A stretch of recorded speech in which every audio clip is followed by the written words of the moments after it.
Hello, everyone, and welcome to the Lord Gord Podcast. This is your host, Lord Gord. I'm giving you information that's factually correct and politically incorrect. And who is fake news? ABC is the fake news. Who is fake news? MSNBC hee-haw is the fake news. Who is fake news? CNN is the fake news. Who is fake news? NBC is the fake news. Haha. So this week, I promised you a scintillating topic. I'm going to talk about how the left is fake news. I'm just going to go through a couple stories, some historical stories, just how the left just flat out lied or told half-truths about these stories to shift public opinion. To shift public opinion for them to believe what they want you to believe. And when I say fake news, oftentimes I'm not talking about just an outright falsehood. For example, if a house is burning down, they won't write that the house never burned down. That's not what they'll do. But they'll do something like this, for example. So you have a wife that's cheating on you. And tonight she's going to go out with her lover, the one who's cuckolding you. And she says, I'm going out with a friend tonight. You say, okay. It is true that she's going out with a friend. So that's true. But it's a lie by omission. In fact, that she's not telling the whole story is the story. The fact that she's cheating on you, that's the main story, not her going out with a friend. So if she really told the entire truth, then you'd be upset. But by her telling a partial truth, she gets away with it. So that's what they do a lot. Just a quick example before I really get into this. They'll always have, black people being killed by cops on TV. But the fact of the matter is only a quarter of all people slain by police officers are black. They'll never have unarmed whites that are shot by cops or unarmed Hispanics that are shot by cops because they don't fit the narrative. So if you actually looked at the data, it would show that while they might say that they're shot out of proportion because they're 12% of the population, yet they're 25% of people shot by cops, they will forget to mention the crime statistics that will show you that blacks commit a disproportionate amount of crimes, usually 3, 4, 5 times their representation in the population. So let's really get into some of the huge fake news stories of the left. Let's get into Walter Duranty, number one. Walter Duranty won a Pulitzer Prize for lying about the forced famine in the Soviet Union. He denied that it happened, period. He said there is no famine. Okay? He won a Pulitzer Prize for his integrity and his truthful reporting, whatever they say. They're liars. I think this big racist Ta-Nehisi Coates has a Pulitzer Prize, and all he does is spew venoms and lies about black victimization. So I really don't give much credence to Pulitzer Prizes like I don't give much credence to Grammys. I mean, the fact that MC Hammer has a Grammy, but someone like Morris Day doesn't, it's a joke. But that's a story for another day. So let's talk about Malcolm Muggeridge. So Malcolm Muggeridge was a British writer who went to the Ukraine and reported the truth about the kulaks, the forced famines, the forceful confiscation of their land, getting put into slave camps, so on and so forth. The death toll was estimated at about 6 million by a man named Robert Conquest.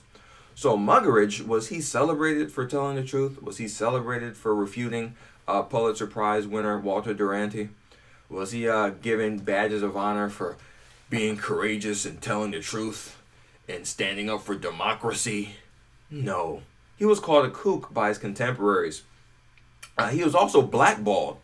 The situation got so bad for him that he and his family had to live with different friends because he couldn't find work for telling the truth. But here it is about Walter Duranty. Walter Duranty privately told people that the forced famine was going on. This is a British diplomat who reported this to London in 1933. Quote, Mr. Duranty thinks it quite possible that as many as 10 million people may have died directly or indirectly from lack of food in the Soviet Union during the past year. Close quote. So Walter Duranty willingly lied, and he got a prize for willingly lying. And you have to think to yourself, why would you get a prize for willingly lying about the horrors of socialism, communism, totalitarianism, leftism? I wonder why. We'll touch on that a little bit later. Let's go to the second fake news story. Big fake news story. The Vietnam War. I mean, huge fake news about the Vietnam War. See, the left would have you believe that the United States lost big time in the Vietnam War.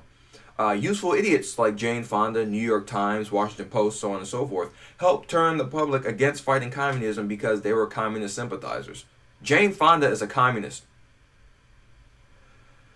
During the Tet Offensive of 1968, much of the media, like Washington Post, New York Times, even the Wall Street Journal, depicted the United States as losers, but the reality was that the Tet Offensive devastated the Vietnamese communists, and the Americans never lost a single battle in the Vietnam War.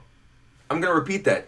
The Tet Offensive decimated the communists, and the Americans never lost a single battle in the Vietnam War. Not one, but the fake news media had you believing that these soldiers were dying for nothing, that it was a lost cause. Okay? The leftist press created a climate that made it politically impossible to continue with the Vietnam War, which is what the Vietnamese communists wanted all along. I've talked to people from Vietnam. They hate the communists. Okay? No one who comes from a communist country says, oh yeah, I love this social justice, this equality. They hate it. I've never seen anyone come from a communist country come to a free society like America and say, you know what? I miss that communism. I miss that totalitarianism. I miss that centralized state control. No one says it. Okay, here's a quote from Communist Military General Vo Nguyen Giap. Quote, "We were not strong enough to drive out 500,000 American troops, but that wasn't our aim. Our intention was to break the will of the American government to continue the war. Westmoreland was wrong to expect that his superior firepower would grind us down. If we had focused on the balance of forces, we would have been defeated in 2 hours," close quote.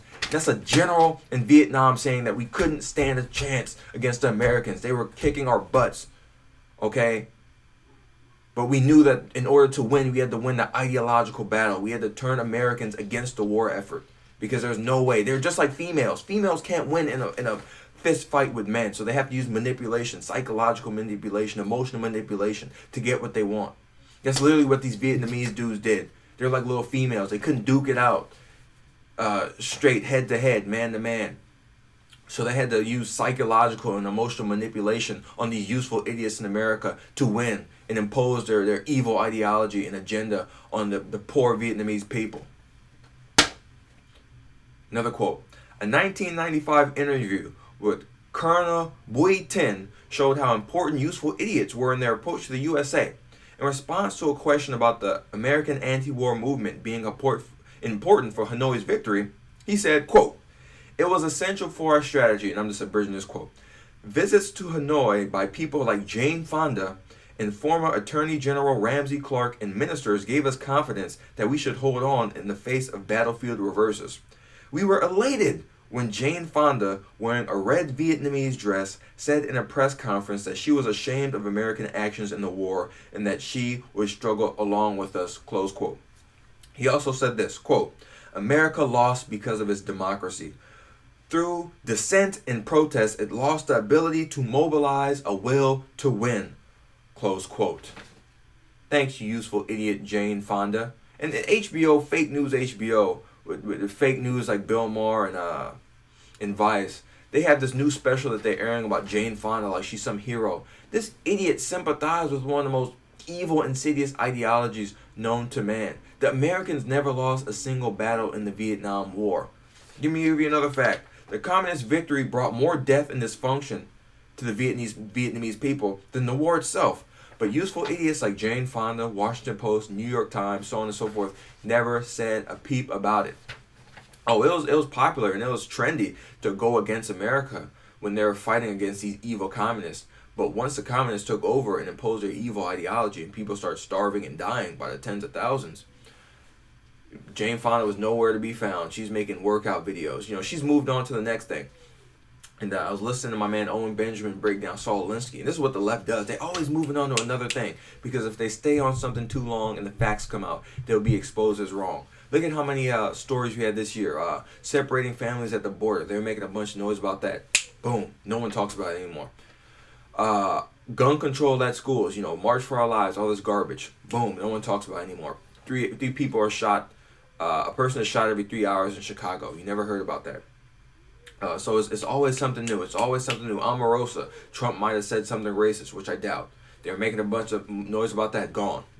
Stormy Daniels, they're making a bunch of noise about that. Gone. Move on to the next one. They have to keep moving, keep creating outrage so people don't think. Because if you analyze these issues deeply and you look at the evidence will show that they're lying. They're full of crap. All right?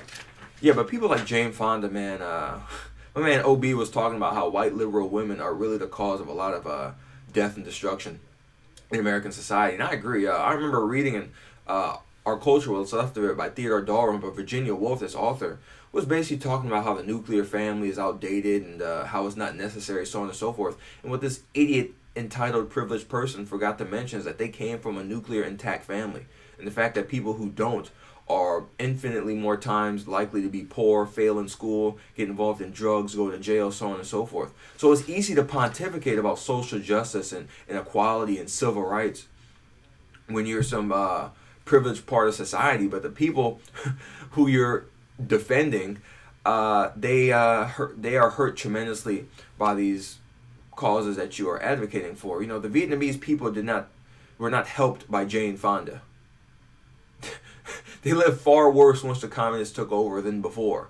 But Jane Fonda doesn't ever have to answer these questions because she's a brain-dead idiot. And she just moved on to something else once the Vietnam War wasn't trendy anymore. Once the Vietnamese weren't trendy anymore. Okay? I've talked to boat people where they talk about how they owe their lives to the Americans. How when the Americans took in these people, they are just elated and filled with gratitude to our country because we let them in and we have so much freedom that they don't have in Vietnam. How their boats were almost sunken by Vietnamese communists and how the Americans came to rescue them. But you never hear about useful idiots like Jane Fonda speaking on behalf of the boat people. The boat people were leaving communism because it's so horrifying, Jane Fonda. Okay, let's talk about fake news about the family. The left would have you believe that half of all marriages end in divorce. False. To get that statistic, the marriages that are being counted are those that take place during that year, while the divorces counted are from marriages that took place over a period of decades. Okay? From census data in 1992, only 11% of those that had been married were divorced. Okay, that includes people who got divorced and remarried, but literally only 11% of the people that were once married were divorced and did not remarry. Okay. Data from cohabitation, marriage, divorce, and remarriage in the United States by the CDC states that, quote, the probability of a first marriage ending in separation or divorce within 5 years is 20%, but the probability of a premarital cohabitation breaking up within 5 years is 49%.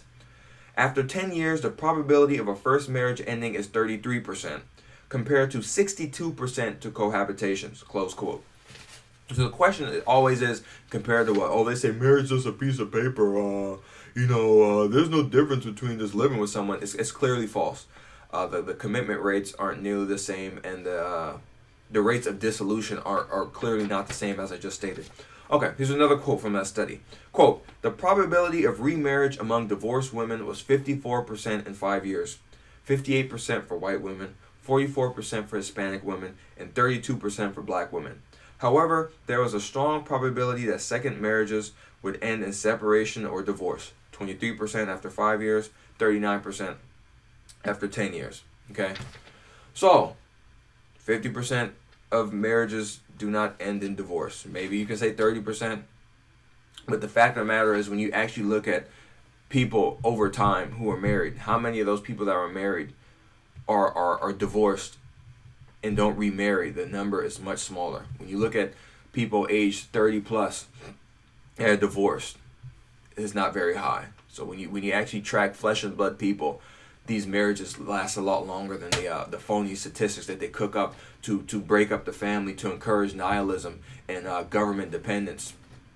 Okay, that's more quotes about the family, more debunking of fake news about the family. When the mainstream media talks about domestic abuse, they like to lump in husbands and boyfriends together as partners, as if they're one and the same, and to blur the lines of distinction. The facts are that women that lead their own households are almost 3 times more likely to get beaten by a wife. Let me repeat that. Women that lead their own households are almost 3 times more likely to be victims of domestic abuse than a wife is. Okay, all forms of female relationship statuses are more likely to be abused by men than a married woman. Okay, so the fact is the most safe place for a woman is in a stable marriage. Period. But they wouldn't have you believe that. They want to lump husbands in with these derelict boyfriends that they let sleep over their house after they've known them for a week or two. Also, a study of men found that the average woman beater is unmarried, young, jobless, or working blue collar. Okay? Average woman beater is young and unmarried. Boom. I mean, are these guys cuckolding the men and then beating the women? Or are they beating women that aren't married to them? They're beating women that aren't married to them, okay? It's different. Okay, here's a fake news potpourri, okay?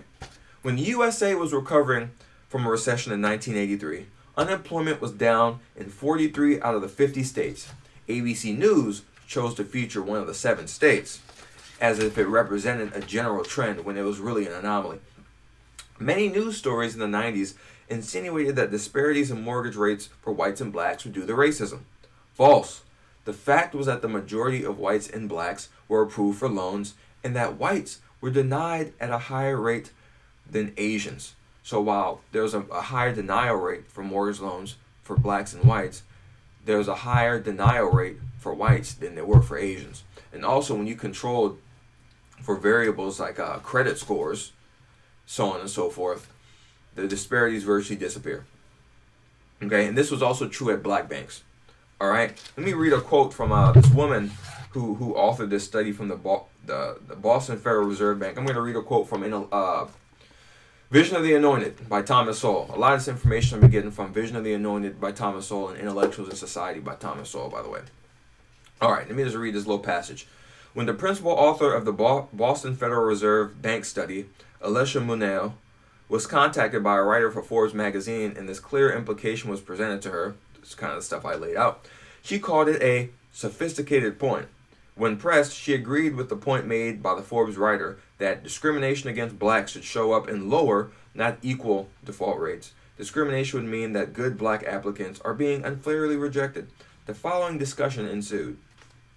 Forbes, did you ever ask the question that if defaults appear to be more or less the same among blacks and whites, that points to mortgage lenders making rational decisions? Munell, no. Munell does not want to repudiate her study. She tells Forbes, on reflection, that the census data are not good enough and could be massaged further. I do not believe that discrimination occurs. Forbes, you have no evidence? Munell, I do not have evidence. No one has evidence. So literally that fake news there by her and propagated by mainstream media, the New York Times, Washington Post, that led to the subprime mortgage crisis because the social justice warriors, people like Barney Frank, Bill Clinton, so on and so forth, saw that, hey, certain minorities, because Asians are minorities, certain minorities are denied more than whites, even though a majority of them are accepted, and that must be due to racism. So we must force the banks to lower their lending standards to even out these numbers. And if the banks don't lower their standards, they will be punished harshly by government, which helped cause the subprime mortgage crisis because a lot of people were getting loans that they couldn't pay back, so on and so forth. And they were backed by the government. They were backed by Fannie Mae. That'll be a story for another day, though. Okay, here's some more fake news. During the period studied, this was in the 80s, I believe, 6% of people with AIDS on the evening news were gay.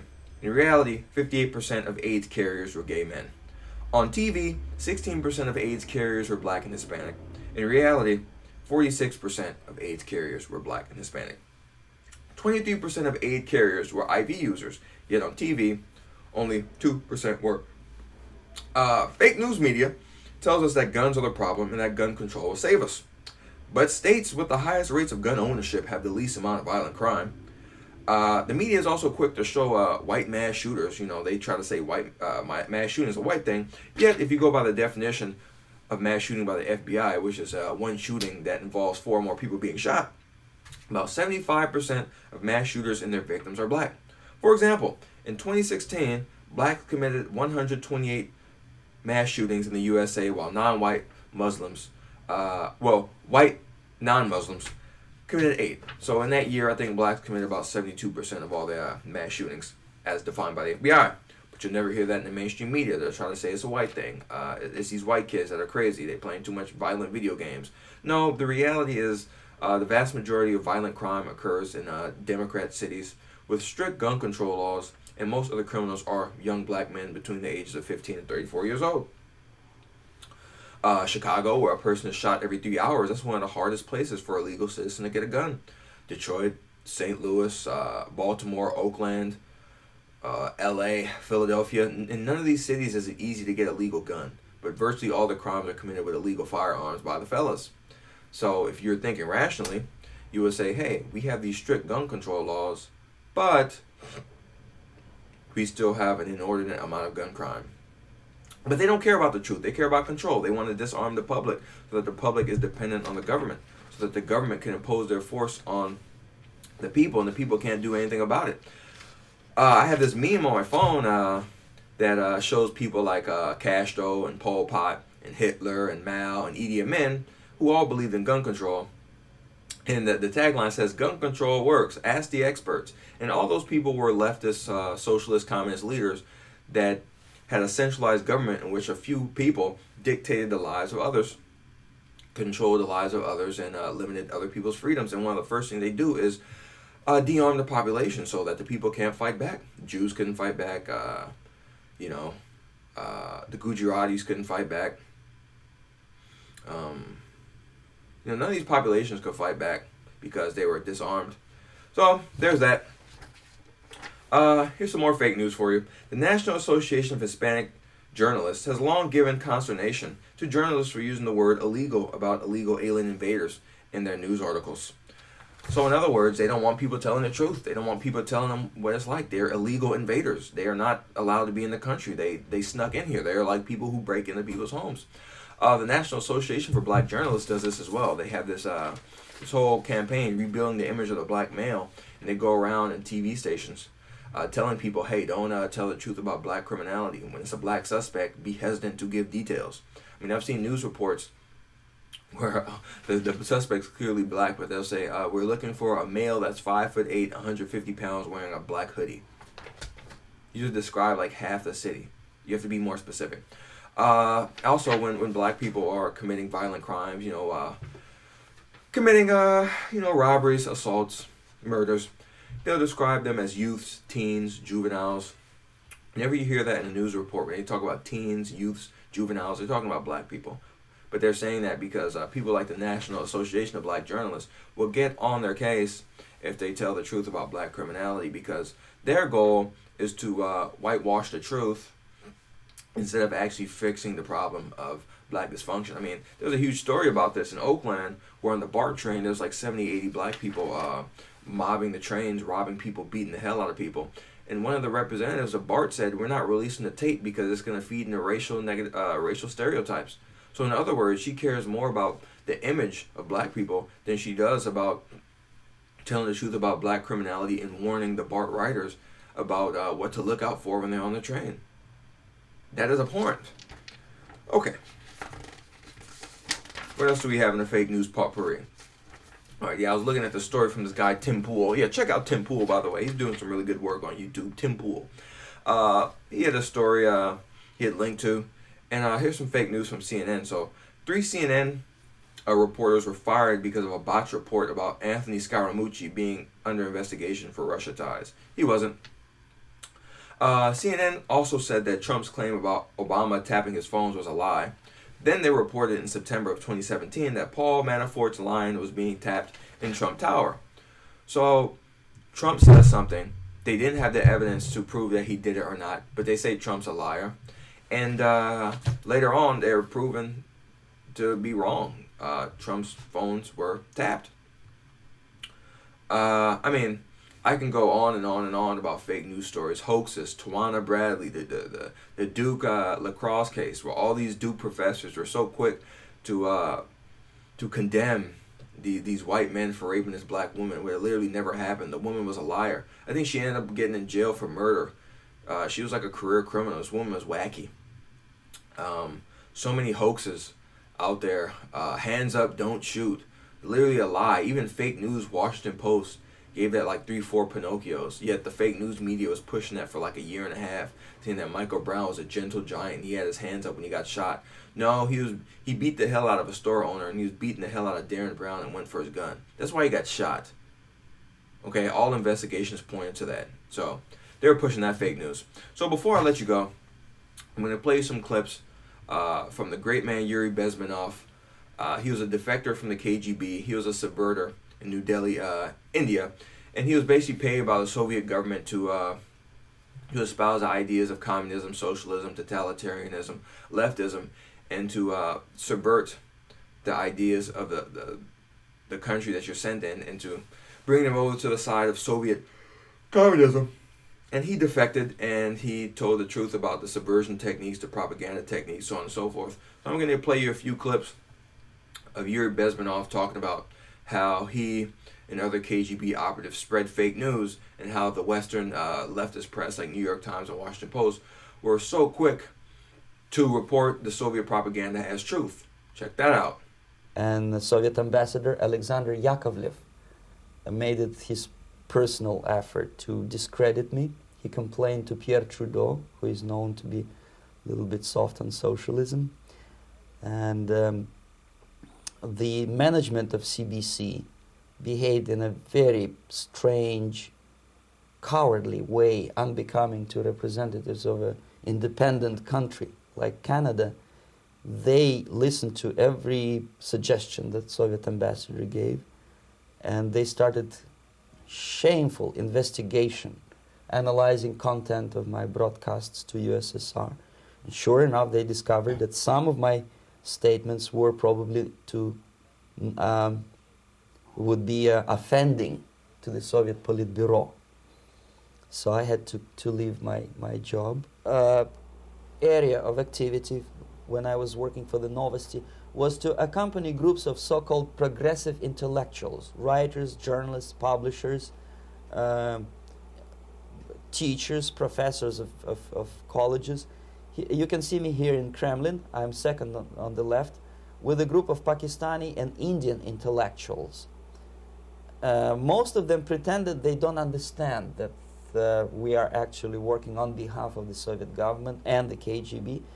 They pretended that they are actually being guests, VIP intellectuals, that they are treated according to their merits and their intellectual abilities.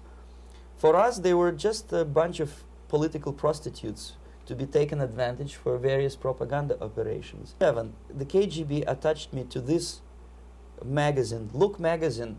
A group of 12 people arrived to USSR from United States to cover the 50th anniversary of October Socialist Revolution in my country. From the first page to the last page, it was a package of lies, propaganda cliché, which were presented to American readers as opinions and deductions of American journalists. Nothing could be far from truth. These were not opinions. They were not opinions at all. They were the clichés which the Soviet propaganda wants American public to think that they think. If it does make any sense at all. It sure does, because from the viewpoint of the Soviet propaganda, although there are some subtle criticisms of the Soviet system, the basic message is that Russia today is a nice, functioning, efficient system supported by majority of population. That's the biggest lie. And of course, American intellectuals and journalists from Look magazine elaborated on that untruth in various different ways. They intellectualized that lie. They found all kinds of justifications for telling lies to American public.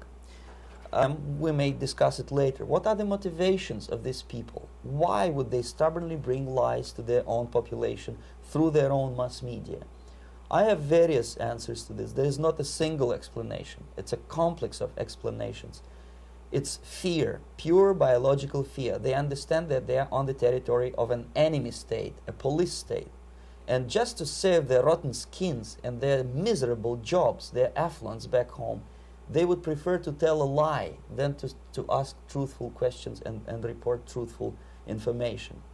Second, most of these schmucks were afraid to lose their jobs because obviously if you tell truth about my country, you will not last long as a correspondent of New York Times or Los Angeles Times. They will fire you. What kind of correspondent are you? You obviously cannot find common language with Russians if they kick you out in 24 hours. So just by trying to be conformist to their own editorial bosses, they tried not to offend the sentiments of the Soviet administrators and people like myself. Deep inside, I hope they would insult my or offend my sentiments. Obviously, they preferred not to.